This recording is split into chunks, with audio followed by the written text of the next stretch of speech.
ChatGPT 5.4 est là. Oui, vous avez bien entendu, ChatGPT 5.4 vient de sortir et il est surpuissant. Dans ce tuto, je vous le présente et vous montre comment l'utiliser. C'est parti! Voici l'article d'introduction de GPT 5.4. Donc, il nous le présente rapidement. Ensuite, il nous font un benchmark. Donc là, il fait un benchmark entre GPT 5.4 et les versions précédentes, donc 5.2 et 5.3 Codex. Ensuite, tout ce qui est knowledge, donc les connaissances.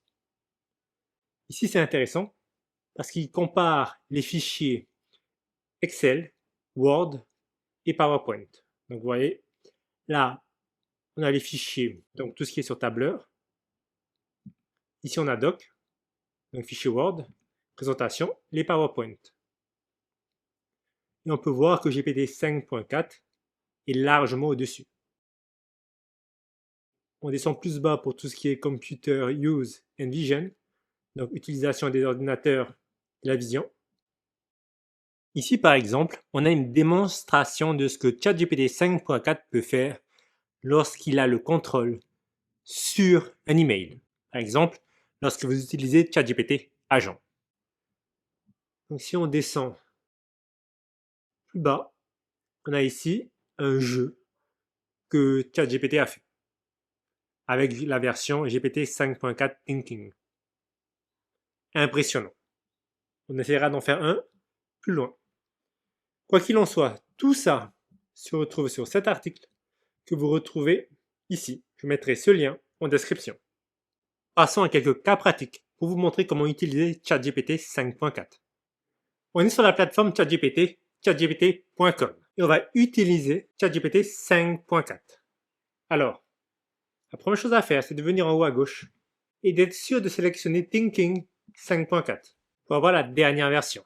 Ensuite, vous venez là, vous mettez votre prompt. Alors, je vais mettre ce prompt, c'est une situation où on va pouvoir tester la réflexion de ChatGPT 5.4 Thinking. Alors, je ne vais pas m'embêter à vous remontrer comment utiliser cette interface, mais c'est simple. Vous mettez votre prompt, qui est donc ce que vous attendez de l'IA, ici. Cliquez sur Entrée, et là, il y aura son message.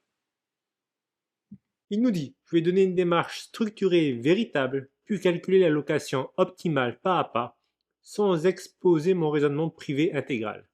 Ensuite, je vérifierai le coût final et l'optimalité. Alors, là, il nous parle d'un raisonnement privé intégral. Ici, raisonnement privé. Là, il nous dit que je ne peux pas fournir mon raisonnement privé intégral étape par étape. En revanche, je peux montrer une méthode complète, structurée et véritable pour arriver à la solution optimale. Donc, voilà l'offre, voilà la demande. Il nous dit que le problème est équilibré. On voit que le total de la demande est égal au total de l'offre. Ça, c'est pas un souci. Il nous montre un tableau des coûts. Et il nous montre une construction d'une solution par les coûts les plus faibles. Ok, c'est pas mal du tout. Alors, il a fait ce qu'on lui a demandé, mais c'est dommage qu'il n'ait pas pu nous donner son raisonnement privé. Très bien. Il a donc trouvé un coût minimal total de 1130 € par jour, et c'est la bonne réponse. Maintenant, je lui donne un prompt avec plusieurs étapes et un piège.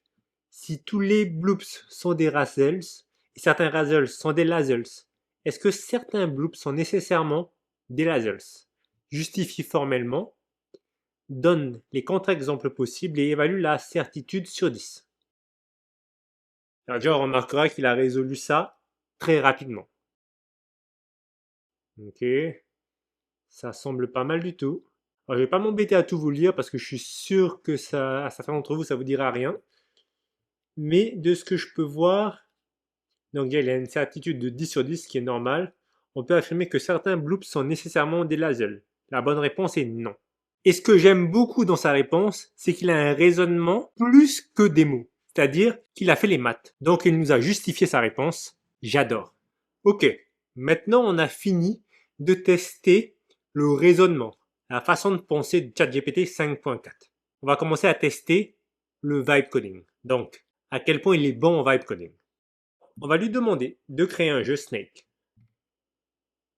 Il est censé le faire facilement du premier coup.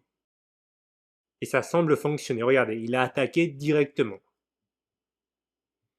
Il est censé suivre les instructions. Donc, il faut un jeu complet dans un seul fichier HTML. Je dois avoir une esthétique néon sombre avec un serpent vert lumineux sur une grille noire, des animations fluides, une vitesse qui augmente au fur et à mesure que le serpent grandit, un compteur de score, un meilleur score sauvegardé dans la session, un écran Game Over avec un bouton Rejouer et un support mobile avec des gestes de balayage. Aucune librairie externe, uniquement du HTML, CSS, JavaScript pur. Fais-le visuellement impressionnant. Il a terminé. On pourra tester le jeu. Donc, on va sur aperçu. Ok. Donc, il suit exactement ce qu'on a demandé. Et vous pouvez voir que c'est très beau. Donc, je vais essayer d'avoir le petit point. Ok. Lorsque je mange, la queue du serpent grandit. C'est pas mal du tout. Ok, j'aime bien. Donc, je vais aller contre le mur maintenant. Game over. Donc, on voit le meilleur score, c'est bien moi, 60. On a la possibilité de rejouer.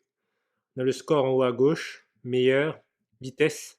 Donc, à chaque fois que je mange un point bleu, la vitesse du jeu augmente. Exactement ce que j'ai demandé. Très bien. Un grand 10 sur 10 à ChatGPT 5.4 pour ce jeu. Cette vidéo est terminée. J'espère que vous l'avez appréciée. N'hésitez pas à me dire en commentaire ce que vous pensez de ChatGPT 5.4 de OpenAI. Et je vous dis à très bientôt pour de prochains tutos.